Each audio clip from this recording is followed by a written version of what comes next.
ветер дует? Потому что... Чтобы было прохладно,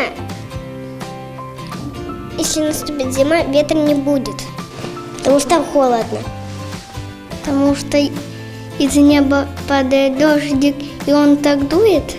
Мы ходили возле садика, вокруг садика, потому что там были дороги зачищены снегом.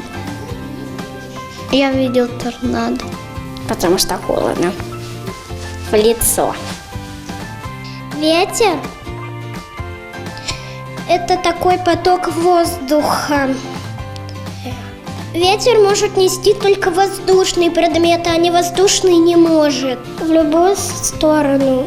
Куда воздух пойдет, туда и ветер. Погода изменяется. Если солнечная погода, то греет. А если ветреная, то идет ветер.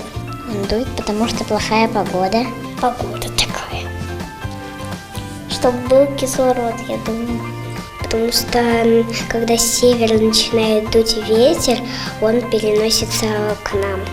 Потому что на севере там холодно.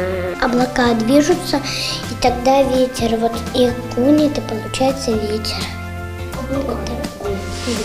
Ну, бывало на юг, на запад, на север, на восток.